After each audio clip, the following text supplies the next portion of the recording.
အခုအရန်ရောက်ချင်တဲ့နိုင်ငံကိုကရောက်နေပြီဒါပေမဲ့ကိုကမပြောနေဘူးဒီလိုခံစားနေရတယ်ဆိုရင်ဒီဗီဒီယိုလေးကတော့ဒီလိုခံစားနေရတဲ့လူတွေအတွက်ကိုရည်ရွယ်ပြီးပြုလုပ်ထားတာဖြစ်ပါတယ်အားလုံးပဲမင်္ဂလာပါရင်မေလို့ခေါ်ပါတယ်ရင်မေကဂျပန်မှာလက်ရှိကျောင်းတက်နေတဲ့ကျောင်းသူတစ်ယောက်ဖြစ်ပါတယ်ဆိုတော့ရင်မေအခုဂျပန်ရောက်နေတဲ့နှစ်ကျော်ရှိပြီဒီခံစားချက်ကိုရင်မေကောင်းကောင်းနားလေဘာဖြစ်လို့လဲဆိုရင်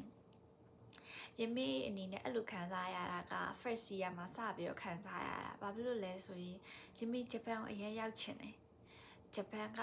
ယမေအတွက်လည်းယမေပြောရမယ်ဆိုရင်ယမေကမြန်မာမှာ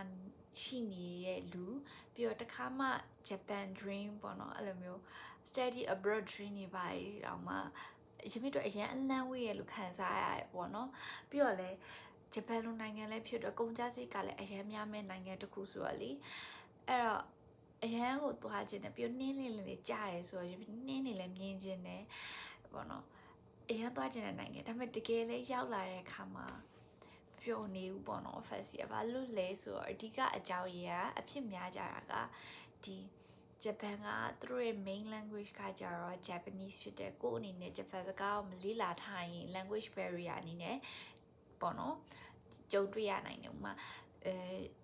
ဂျပန်စကားမရတဲ့အတွက်ကြောင့်ပထမဦးဆုံးအလုပ်လျှောက်တဲ့အချိန်ရှာတဲ့အချိန်မှာမရနိုင်ဘူးပေါ့နော်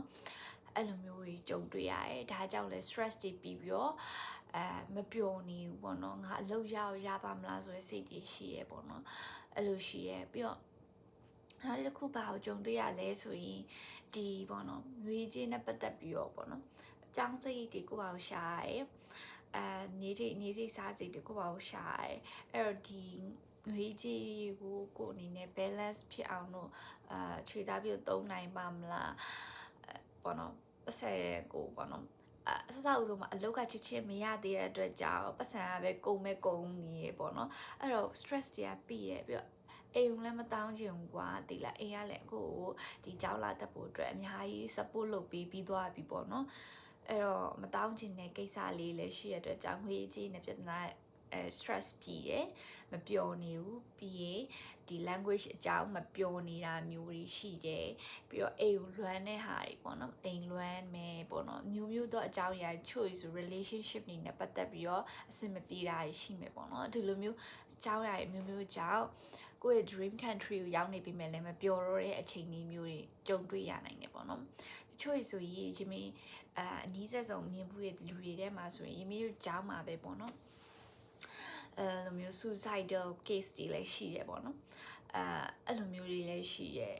အဲ့တော့ဒီမျိုးကြောင်းကိုယ်တိုင်ကလည်းအဲ့လို mental health နဲ့ပတ်သက်ပြီးတော့အဲ့လို supporting လုပ်တဲ့ဟာလေးထားပေးရပေါ့နော်အဲ့တော့ကိုအနေနဲ့အဲ့လိုမျိုးပေါ့နော်အဆင်မပြေရရှိသွားပြီး counseling section တွေလည်းသွားပြီးယူလို့ရအဲ့တော့တကယ်ချင်းတို့အနေနဲ့အခုကြောင်းသူလေးတွေဆိုရင်သူတို့ပေါ့နော်စိတ်ကအဲ့လိုမျိုးဖြစ်နိုင်တဲ့ counseling section ကိုယူလိုက်တာမျိုးပေါ့နော်အဲ့လိုအကြံကိုကောင်းပေးနိုင်နေပြီးနူနားထောင်ပေးနိုင်တဲ့လူရင်ဖွင့်လိုက်တာလည်းကောင်းတဲ့အချက်လို့ယမီထင်တယ်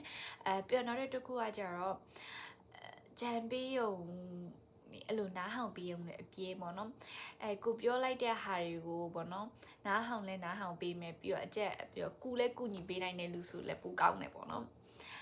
အဲ့လိုမျိုးတွေရှိမယ်ပြီးရနောက်တစ်ခုကဘာလဲဆိုတော့အခြေရလေကူစားပေးနိုင်တယ်ပေါ့နော်တဖြည်းဖြည်းနဲ့ကိုကဒီကိစ္စကိုအနေနဲ့အရန်ကြီးမှပြဿနာလို့ထင်လိမ့်မယ်နောက်တစ်ချိန်ကျရင်ဒါအဲ့လောက်လည်းမဟုတ်သေးပါဘူးဆိုပြီးတော့အဲ့လိုမျိုးအတွေးလည်းပြန်ပြီးတော့ဖြစ်လာမျိုးတွေလည်းဖြစ်တယ်ပေါ့နော်အဲ့တော့ယမေဘာကြီးလုတ်ခဲ့လဲဆိုတော့ပြောပြမယ်နော်မမချက်အနေနဲ့ယမေအဲ့လိုမျိုးယမေရဲ့စိတ်ထဲမှာခက်ခဲနေရရှိရတွေကိုရင်ဖွင့်လို့ရရလို့ရင်ဖွင့်တယ်အကြံဉာဏ်တွေတောင်းနေအဲ့ဒါပြီးတော့နောက်တစ်ခုကကြတော့ချရည်ရဲ့ထက်နဲ့ခက်ခဲတွေကိုချရည်ပြီးတော့ဒီခက်ခဲတွေဒီလိုချရည်ဒါလေးကိုဘယ်လိုမျိုးငါဖြည့်ရှင်းလို့ရမလဲဘယ်လိုလေးငါစူးစမ်းလို့ရမလဲဆိုပြီးတော့စဉ်းစားရပေါ့နော်အဲ့လိုချရည်ရယ်ပြီးတော့အဓိကတော့အဲ့ဒါပေါ့နော်တကယ်ချင်းတွေရင်ဖွင့်နေပြီးတော့ကိုယ့်ရဲ့ပြဿနာတွေကို diary ထဲမှာအဲ့လိုချရေးတယ်ပြီးတော့ progress လေးကိုလိုက်ပြီးတော့မှတ်တယ်ပေါ့နော်ဒါလေးကိုပြန်ဖတ်တယ်အဲ့ဒါယူမီလုပ်တယ်ပြီးရင်နောက်တစ်ခုကကြတော့